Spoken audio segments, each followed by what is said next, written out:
बूढ़ी चिड़िया ने बताया। बुढ़ापे में ये 4 गलती मत करना वरना बच्चे सम्मान नहीं करेंगे। नमस्कार प्रिय दर्शकों, स्वागत है आप सबका हमारे चैनल रिया टून्स में। अगर आप एक सच्चे सनातनी हैं और भगवान भोलेनाथ में विश्वास रखते हैं तो वीडियो को लाइक करें और हमारे चैनल रिया टून्स को सब्सक्राइब करें। आज की जो कहानी है वो बड़ा ही ज्ञानवर्धक है, इसलिए इस कहानी को पूरा सुने, क्योंकि गरुड़ पुराण में कहा गया है कि जो कथा बीच में छोड़ी जाती है वो पाप का कारण बनती है। तो चलिए आरंभ करते हैं आज की यह प्यारी सी कहानी। गांव के सबसे पुराने और सम्मानित व्यक्ति थे रामनारायण जी। उम्र के इस पड़ाव पर जहां शरीर कमजोर हो गया था, अनुभव की गहराइयां और भी अधिक बढ़ चुकी थीं। उनकी 4 संतानें थीं, अजय, रोहित और सीमा। चारों ही अपनी अपनी जिंदगी में व्यस्त हो गए थे और रामनारायण जी धीरे धीरे अकेले पड़ते जा रहे थे। उनकी पत्नी सुमित्रा देवी कुछ साल पहले स्वर्ग सिधार गई थीं। तब से ही उनका घर, जो कभी हंसी खुशी और चहल पहल से भरा रहता था, अब खाली सा लगने लगा था। गांव वाले अब भी उनका बहुत सम्मान करते थे, लेकिन अपने ही बच्चे धीरे धीरे उनसे दूरी बना रहे थे। रामनारायण जी के पास दौलत थी, जमीन थी, लेकिन उम्र के इस मोड़ पर उन्हें सबसे ज्यादा जरूरत थी अपने बच्चों के साथ की। लेकिन शायद उनके बच्चों को अब उनकी जरूरत नहीं थी। एक शाम की बात है, रामनारायण जी अपने पुराने बरामदे में बैठे थे जहां कभी उनके बच्चे खेला करते थे। उन्होंने सोचा कि शायद वो ही कहीं गलती कर रहे हैं, इसलिए बच्चे अब उनके पास नहीं आते। उन्होंने सबसे बड़े बेटे अजय को फोन किया। बेटा, कुछ दिन के लिए घर आ जाओ, मन बहुत उदास रहता है। अजय की आवाज में झिझक थी। पिताजी, ऑफिस का काम बहुत बढ़ गया है, जब समय मिलेगा तब जरूर आऊंगा। रामनारायण जी ने फोन रख दिया, दिल भारी हो गया था। फिर उन्होंने विजय को फोन किया। विजय ने जल्दी में कहा, पापा, मैं आपको बाद में कॉल करता हूं, अभी मीटिंग में हूं। रोहित और सीमा से भी वही जवाब मिला। चारों बच्चों के पास अपने अपने कारण थे, लेकिन असलियत यह थी कि किसी के पास उनके लिए समय नहीं था। गांव में एक साधु बाबा आए हुए थे जो बुजुर्गों को जीवन के सही मायने सिखाते थे। रामनारायण जी उनके पास गए और अपनी व्यथा सुनाई। साधु बाबा मुस्कुराए और बोले, बेटा, तुमने सारी जिंदगी अपने बच्चों के लिए लगा दी, लेकिन क्या तुमने कभी यह सोचा कि खुद के लिए क्या किया? बच्चों को पालना माता पिता का धर्म है, लेकिन अगर तुमने अपनी जिंदगी में सिर्फ उनकी खुशी के लिए ही जिया तो उन्होंने ये मान लिया कि तुम्हारा जीवन सिर्फ उनके लिए था। रामनारायण जी सोच में पड़ गए। क्या सच में उन्होंने अपनी खुशी को हमेशा पीछे रखा था? क्या उनकी सारी दुनिया सिर्फ उनके बच्चों तक सीमित हो गई थी? रामनारायण जी ने अब अपने जीवन को नए तरीके से जीने का निर्णय लिया। उन्होंने गांव के बुजुर्गों के साथ समय बिताना शुरू किया। वह खेती में फिर से दिलचस्पी लेने लगे और अपने पुराने शौक फिर से अपनाने लगे। अब वह बच्चों को फोन नहीं करते थे, ना ही उनसे कोई उम्मीद रखते थे। यह बदलाव धीरे धीरे उनके बच्चों को महसूस होने लगा। रामनारायण जी अब पहले जैसे नहीं रहे थे। जो व्यक्ति कुछ दिनों पहले तक बच्चों का इंतजार करता था, फोन का घंटों इंतजार करता था, वही अब अपने जीवन में व्यस्त रहने लगे थे। गांव के बुजुर्गों के साथ बैठना, खेतों की देखभाल करना, पुरानी किताबें पढ़ना, इन सब में उन्होंने खुद को व्यस्त कर लिया। धीरे धीरे गांव वालों को भी एहसास होने लगा कि रामनारायण जी पहले की तुलना में अधिक खुश रहने लगे हैं। जहां पहले उनके चेहरे पर उदासी की लकीरें रहती थीं, अब वहां संतोष छलकने लगा था। गांव के युवा भी उनसे सलाह लेने आने लगे थे। एक दिन गांव के सरपंच ने उनसे कहा, राम बाबू, आप तो इस गांव के सबसे अनुभवी व्यक्ति हैं, क्यों ना आप गांव के युवा किसानों की मदद करें? रामनारायण जी को यह विचार पसंद आया। उन्होंने गांव के युवा किसानों को नई तकनीकों के बारे में बताना शुरू किया, जिससे उनकी खेती और अधिक लाभदायक हो सके। उनके अनुभव और मार्गदर्शन से कई युवाओं को फायदा हुआ। अब उनका जीवन फिर से सार्थक लगने लगा था।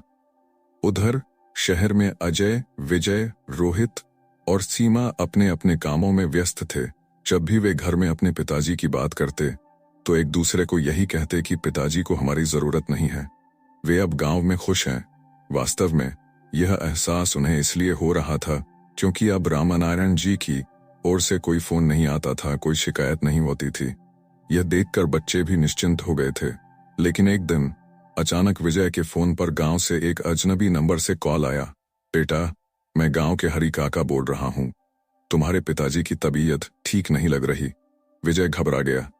उसने तुरंत अजय को फोन किया, फिर रोहित और सीमा को भी खबर दी। चारों भाई बहन पहली बार इतने परेशान हो गए थे। चारों ने आपस में चर्चा की और तय किया कि उन्हें तुरंत गांव जाना चाहिए। अगले ही दिन वे गांव के लिए रवाना हो गए। गांव पहुंचते ही वे सीधे घर की ओर भागे। वहां देखा कि उनके पिताजी खाट पर लेटे हुए थे, लेकिन उनकी आंखों में कोई दर्द नहीं था, बल्कि एक संतोषजनक मुस्कान थी। पिताजी, क्या हुआ? हरि काका ने कहा कि आप ठीक नहीं हैं। अजय ने चिंतित स्वर में पूछा। रामनारायण जी मुस्कुराए और बोले, कुछ नहीं बेटा, बस उम्र का असर है, लेकिन यह देखकर अच्छा लग रहा है कि तुम सब आ गए। उनकी आवाज में एक हल्का तंज था जिसे उनके बच्चों ने महसूस किया। हमने बहुत समय लगा दिया। पिताजी, हमें पहले आना चाहिए था, विजय ने शर्मिंदगी से कहा। रामनारायण जी ने कोई उत्तर नहीं दिया। वे अब समझ चुके थे कि बच्चों की प्राथमिकताएं बदल चुकी हैं, लेकिन यह भी सच था कि वे अब पहले जैसे निर्भर नहीं थे। बच्चे कुछ दिनों तक गांव में रहे। उन्होंने महसूस किया कि पिताजी अब पहले जैसे नहीं थे। जो व्यक्ति कभी उनके इंतजार में रहता था, अब वही उन्हें सिर्फ एक मेहमान की तरह ट्रीट कर रहा था। पिताजी, आप हमसे दूर क्यों हो गए हैं? सीमा ने एक दिन हिम्मत करके पूछ लिया। रामनारायण जी ने एक गहरी सांस ली और बोले, दूर तो तुम लोग हुए थे बेटी, मैंने सिर्फ खुद को संभालना सीख लिया। अगर मैं तुम्हारे भरोसे बैठा रहता तो शायद आज भी अकेलापन ही मेरा साथी होता। सीमा की आंखें भर आईं। अजय, विजय और रोहित भी शर्मिंदा महसूस कर रहे थे। वे अब समझ रहे थे कि उन्होंने अपने पिता को कितना नजरअंदाज किया था, लेकिन क्या अब कुछ बदल सकता था? क्या अब भी समय था कि वे अपने पिता से रिश्ते सुधार सकते थे? गांव में रहते हुए चारों बच्चों को कई नई बातें पता चलीं। उन्हें एहसास हुआ कि उनके पिता अब अकेले नहीं थे। गांव के लोग उनका बहुत सम्मान करते थे, हर कोई उन्हें मान देता था। एक दिन गांव के सरपंच ने कहा, राम बाबू हमारे लिए बहुत महत्वपूर्ण है, इनके बिना गांव अधूरा हो जाएगा। बच्चों के लिए यह सुनना अजीब था। उन्होंने सोचा था कि उनके पिताजी अकेले होंगे, लेकिन यहाँ तो वे पूरे गांव के लिए एक मार्गदर्शक बन चुके थे। अजय ने एक दिन रामनारायण जी से कहा, पिताजी, आप हमारे साथ शहर चलिए, वहां आपको अच्छी सुविधा मिलेगी, डॉक्टर भी पास रहेंगे। रामनारायण जी मुस्कुराए और बोले, बेटा, तुम अपने घर में खुश रहो, मेरा घर यही है, मेरी जिंदगी यही है, अब मुझे किसी पर निर्भर नहीं रहना है। उनकी बातों में इतनी दृढ़ता थी कि कोई भी उनसे जबरदस्ती नहीं कर सका। बच्चे कुछ दिनों बाद वापस शहर लौट गए, लेकिन इस बार उनके मन में एक अजीब सा खालीपन था। हमने अपने ही पिता को खो दिया, विजय ने दुखी स्वर में कहा। नहीं, पिताजी अभी भी हमारे हैं, बस अब वो हमारे बिना खुश रहना सीख चुके हैं। अजय ने गहरी सांस लेते हुए कहा। चारों भाई बहन अब समझ चुके थे कि उन्होंने अपने पिता के साथ कैसा व्यवहार किया था। वे यह भी जानते थे कि उन्होंने जो गलती की है वह आसानी से सुधरने वाली नहीं थी। शहर लौटने के बाद चारों भाई बहन का मन व्यथित था। कामकाज में व्यस्त होने के बावजूद उनके दिल में एक खालीपन था। पहले वे सोचते थे कि उनके पिता को उनकी जरूरत है, लेकिन अब एहसास हो रहा था कि जरूरत उन्हें अपने पिता की थी। एक दिन सीमा ने अपने भाइयों से कहा, हमें पिताजी के लिए कुछ करना चाहिए। हम लोग उनके साथ बुरा व्यवहार कर चुके हैं, अब हमें अपने रिश्ते सुधारने चाहिए। विजय ने कहा, हमारी गलती यही थी कि हमने कभी यह नहीं सोचा कि पिताजी क्या चाहते हैं। हम हमेशा उन्हें अपने तरीके से संभालना चाहते थे, लेकिन असल में उन्हें हमारे सहारे की जरूरत ही नहीं थी। अजय ने गहरी सांस ली और कहा, तो हमें क्या करना चाहिए? रोहित ने सुझाव दिया, हमें उनसे बार बार मिलने जाना चाहिए, उनके साथ समय बिताना चाहिए, ताकि उन्हें यह महसूस हो कि हम उनका सम्मान करते हैं। चारों भाई बहन इस बात पर सहमत हो गए कि वे अब अपने पिता के प्रति अपने व्यवहार में बदलाव लाएंगे। कुछ महीनों बाद चारों भाई बहन एक बार फिर गांव पहुंचे। इस बार वे पिता के लिए कोई बड़ा उपहार लेकर नहीं आए थे, बल्कि उनके लिए समय निकाल कर आए थे। गांव में पहुंचते ही उन्होंने देखा कि उनके पिता पहले से भी अधिक सक्रिय हो चुके थे। गांव के लोग अब भी उनकी सलाह लेते थे और कई बुजुर्ग उनके साथ बैठकर अपनी समस्याओं पर चर्चा करते थे। पिताजी, हम आपके साथ समय बिताने आए हैं, सीमा ने धीरे से कहा। रामनारायण जी ने बच्चों की तरफ देखा और हल्की मुस्कान दी। अच्छा, अब समय मिल गया तुम लोगों को। चारों भाई बहन ने नजरें झुका लीं। हमने गलती की पिताजी, अजय ने ईमानदारी से कहा। हमने आपको अकेला छोड़ दिया जब आपको हमारी जरूरत थी। रामनारायण जी कुछ पल चुप रहे, फिर बोले, अब पछताने से क्या होगा बेटा, इंसान की सबसे बड़ी कमजोरी यही होती है कि वह समय पर अपनों की कदर नहीं करता। और जब करता है तब तक बहुत देर हो चुकी होती है। बच्चों ने एक दूसरे की तरफ देखा। उनके पास कोई जवाब नहीं था। चारों भाई बहन ने तय किया कि वे अब अपने पिता के साथ अधिक से अधिक समय बिताएंगे। इस बार वे गांव में हफ्ते भर रुके। इस दौरान उन्होंने देखा कि उनके पिता अब बहुत आत्मनिर्भर हो चुके थे। वे खुद खाना बनाते थे, खेतों की देखभाल करते थे और गांव के लोगों की मदद भी करते थे। एक दिन सीमा ने कहा, पिताजी आप इतने सारे काम अकेले करते हैं, आपको थकान नहीं होती? रामनारायण जी मुस्कुराए और बोले, बेटा जब दिल खुश होता है तो शरीर की थकान महसूस नहीं होती। विजय ने धीरे से कहा, पिताजी हम चाहते हैं कि आप हमारे साथ शहर चलें, हम आपको अकेले नहीं छोड़ना चाहते। रामनारायण जी ने सिर हिलाया, मैं यहाँ खुश हूँ बेटा, मैंने अपनी पूरी जिंदगी तुम सबके लिए जी थी, लेकिन अब मेरी खुशी गांव में है। बच्चे उनके जवाब से निराश तो हुए, लेकिन इस बार उन्होंने जबरदस्ती नहीं की। अब अजय, विजय, रोहित और सीमा ने एक नई आदत डाल ली थी। हर महीने वे बारी बारी से गांव आने लगे। पहले तो रामनारायण जी को लगा कि यह सिर्फ कुछ समय के लिए होगा, लेकिन जब साल भर बाद भी यह सिलसिला जारी रहा तो उनका दिल पिघलने लगा। एक दिन जब अजय गांव आया तो उसने देखा कि उसके पिता थोड़ा कमजोर लग रहे थे। पिताजी आपकी तबीयत कैसी है? रामनारायण जी ने हंसते हुए कहा, बुढ़ापा है बेटा, अब हड्डियां भी कहने लगी हैं कि बहुत काम कर लिया। अजय चिंतित हो गया। उसने अपने भाइयों और बहन को खबर दी। इस बार चारों भाई बहन गांव में कुछ ज्यादा समय तक रुकने का फैसला कर चुके थे। कुछ दिनों तक गांव में रहने के बाद चारों भाई बहन ने महसूस किया कि उनके पिता अब पहले जैसे मजबूत नहीं रहे थे। उम्र ने अपना असर दिखाना शुरू कर दिया था। एक दिन रामनारायण जी ने चारों को पास बुलाया और कहा, अब तुम सब मेरी चिंता मत किया करो, मैंने अपनी जिंदगी अपने तरीके से जी ली, लेकिन हाँ एक बात कहूं। हाँ पिताजी, चारों ने एक साथ कहा। रामनारायण जी ने गंभीर स्वर में कहा, बुढ़ापे में कुछ गलतियां मत करना, वरना तुम्हारे बच्चे भी तुम्हारा सम्मान नहीं करेंगे। चारों भाई बहन हैरान रह गए। कौन सी गलतियां पिताजी? अजय ने पूछा। रामनारायण जी ने हल्की मुस्कान दी और बोले, वो अगली बार बताऊंगा जब तुम लोग फिर गांव आओगे। रामनारायण जी के शब्द बच्चों के दिल में गूंजते रहे। वे जानना चाहते थे कि पिताजी आखिर कौन सी गलतियों की बात कर रहे थे, लेकिन उन्होंने खुद ही अगली मुलाकात पर इसका जवाब देने की बात कह दी थी। अब अजय, विजय, रोहित और सीमा हर महीने गांव जाने का सिलसिला बनाए रखने लगे। पहले जो पिता अकेलापन महसूस करते थे, अब उनके बच्चे हर महीने मिलने आते थे। लेकिन एक बात स्पष्ट थी, उनके सम्मान में अब भी कुछ दूरी थी। बच्चे अपने व्यवहार में सुधार तो कर रहे थे, लेकिन उनके मन में अभी भी पूरी तरह से वह श्रद्धा नहीं आई थी जो किसी बुजुर्ग माता पिता के लिए होनी चाहिए। एक दिन जब सीमा गांव आई तो उसने देखा कि पिताजी अब ज्यादा कमजोर हो गए थे। उनके हाथ पहले की तरह तेजी से काम नहीं कर रहे थे और उनकी चाल में भी सुस्ती आ गई थी। पिताजी, आपको अब आराम करना चाहिए, अब भी आप अकेले ही इतना कुछ करते हैं, उसने चिंतित होकर कहा। रामनारायण जी मुस्कुराए और बोले, बेटा जब तक शरीर साथ देता है तब तक खुद पर निर्भर रहना चाहिए। जब मैं पूरी तरह दूसरों पर निर्भर हो जाऊंगा तब तुम खुद देखोगी कि लोग कैसा व्यवहार करते हैं।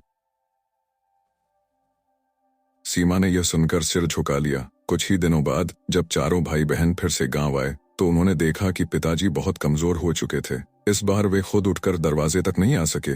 अजय ने धीरे से कहा, पिताजी अब तो आप मान लीजिए, हमें आपको शहर ले जाना चाहिए, यहाँ आपकी देखभाल ठीक से नहीं हो रही। रामनारायण जी हल्की हंसी के साथ बोले, तुम्हें लगता है कि मुझे तुम्हारे सहारे की जरूरत है? चारों भाई बहन चुप हो गए। तुम लोग जानना चाहते थे ना कि बुढ़ापे में कौन सी गलतियां नहीं करनी चाहिए, उन्होंने धीरे से कहा। चारों भाई बहन ध्यान से सुनने लगे। रामनारायण जी ने अपनी धीमी लेकिन मजबूत आवाज में कहा, पहली गलती, अपनी पूरी जिंदगी सिर्फ बच्चों के लिए मत जीना। चारों बच्चे चौंक गए। उन्होंने आगे कहा, अगर तुम अपनी पूरी जिंदगी सिर्फ अपने बच्चों के लिए लगा दोगे, अपने सपनों को भूल जाओगे, अपनी इच्छाओं को कुर्बान कर दोगे, तो अंत में तुम्हारे पास कुछ नहीं बचेगा। और जब तुम्हारे बच्चे अपनी दुनिया में व्यस्त हो जाएंगे तब तुम्हें लगेगा कि तुमने अपनी जिंदगी गलत तरीके से जी। चारों भाई बहन को उनकी बात समझ आ रही थी। वे जानते थे कि पिताजी की जिंदगी भी इसी तरह बीती थी। उन्होंने अपने सारे सपने बच्चों के लिए कुर्बान कर दिए थे। इसके बाद उन्होंने दूसरी गलती बताई। दूसरी गलती, बुढ़ापे में पूरी तरह से बच्चों पर निर्भर मत होना। सीमा ने चौंक कर कहा, लेकिन पिताजी, अगर माता पिता अपने बच्चों पर निर्भर नहीं होंगे तो फिर किस पर होंगे? रामनारायण जी ने हंसते हुए कहा, बेटा, आत्मनिर्भरता से बड़ी कोई शक्ति नहीं होती।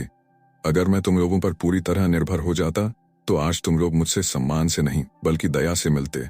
बच्चों का प्यार जरूरी है, लेकिन आत्मसम्मान बनाए रखना उससे भी ज्यादा जरूरी है। चारों भाई बहन इस बात को समझने की कोशिश करने लगे। अब बच्चों को यह एहसास हो रहा था कि पिताजी ने जानबूझकर अपनी जिंदगी इस तरह बनाई थी कि वे कभी उन पर पूरी तरह निर्भर न हो। अजय ने कहा, पिताजी, क्या हम आपकी सेवा करने के लायक भी नहीं हैं? रामनारायण जी मुस्कुराए और बोले, तुम मेरी सेवा जरूर करो, लेकिन यह सोचकर नहीं कि मैं कमजोर हो गया हूं और तुम्हारी दया का मोहताज हूं। सेवा हमेशा सम्मान के साथ होनी चाहिए, दया से नहीं।